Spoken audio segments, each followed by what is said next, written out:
Olá, queridos irmãos e irmãs, sejam bem-vindos ao nosso canal e à reflexão diária de hoje, dia 1º de agosto, dia de Santo Afonso Maria de Ligório. Santo Afonso Maria de Ligório, nascido em Marianella, Itália, no ano de 1696, foi de grande importância para o povo, pois anunciou com firmeza a misericórdia divina, em vez do rigorismo reinante em seu tempo. Voltou sua vida para o serviço do reino, pois como advogado decepcionou-se com as trapaças dos tribunais. Tornou-se sacerdote aos 31 anos de idade, trabalhou incansavelmente junto dos pobres, escreveu muitas obras importantes como a Teologia Moral e fundou em 1732 os Missionários Redentoristas. Bendigamos a Deus em Afonso, que o serviu com ardor missionário. Os redentoristas estão espalhados em todo o mundo. Eles, por exemplo, no Brasil, tomam conta da Basílica de Nossa Senhora da Conceição Aparecida. Então, eles são uma congregação muito importante no desenvolvimento missionário da Igreja. Evangelho de hoje, Evangelho de Mateus, capítulo 13, versículos do 36 ao 43. Naquele tempo, Jesus deixou as multidões e foi para casa. Seus discípulos aproximaram-se dele e disseram: explica-nos a parábola do joio. Jesus respondeu: aquele que semeia a boa semente é o Filho do Homem. O campo é o mundo. A boa semente são os que pertencem ao reino. O joio são os que pertencem ao maligno. O inimigo que semeou o joio é o diabo. A colheita é o fim dos tempos. Os ceifadores são os anjos.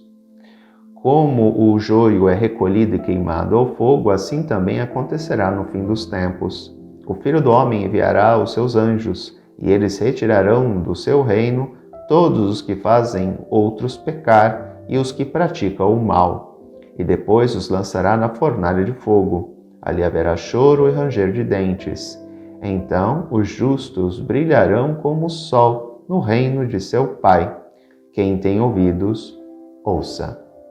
O texto encontra-se na categoria dos textos apocalípticos. Retrata o final dos tempos. Jesus, através de uma parábola, mostra muito bem que sim, no final dos tempos haverá uma separação entre os bons e os ruins, entre os bons e os maus. Nós sempre acreditamos na liberdade humana. Deus nos concedeu o livre-arbítrio. Entretanto, essa liberdade envolve responsabilidade. Muitas vezes hoje as pessoas clamam por liberdade, mas na verdade elas não querem liberdade, elas querem libertinagem.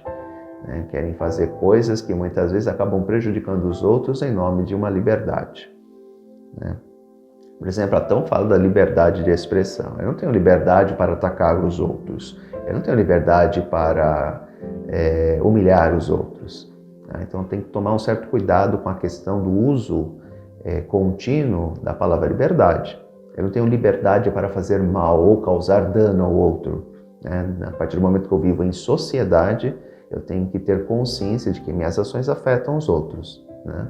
Então eu tenho que tomar um certo cuidado com essa questão da liberdade. Hoje em dia é uma palavra super em voga, Temos que tomar muito cuidado para não fazer da liberdade, o uso de uma libertinagem.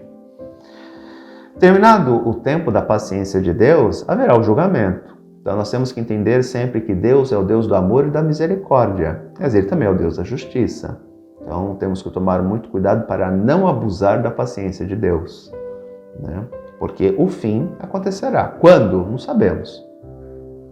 Provavelmente a nossa geração nem vai ver isso, mas devemos compreender que quando chegar o momento, temos que arcar com as consequências das nossas escolhas e dos nossos atos. Então essa parábola diz muito bem isso, que no final dos tempos, aqueles que realmente acreditam em Deus e buscaram viver de acordo com os princípios que Ele transmitiu, vão ser separados daqueles que não quiseram viver dessa forma, ou entraram dentro das comunidades cristãs e não assumiram a mensagem do reino, Viviam como se tivessem assumido, mas no fundo não assumiram. Então devemos entender que com Deus não podemos ficar brincando, não podemos ficar abusando da paciência de Deus. Uma coisa é eu buscar mudar e pecar, ok? A misericórdia e o sacrifício de Deus são eternos, mas eu não posso ficar abusando de Deus, né? Não buscar um processo de conversão, de transformação, ou permitir que meus atos continuem a prejudicar pessoas e atos de maneira consciente, né? Eu faço aquilo mesmo sabendo que eu vou prejudicar outra pessoa, né? Então, tomar muito cuidado para não abusar da misericórdia de Deus, porque senão corremos um grande risco de depois, sim, termos que arcar com as consequências das nossas escolhas e dos nossos atos. Um grande abraço, até amanhã, se Deus quiser. Tchau!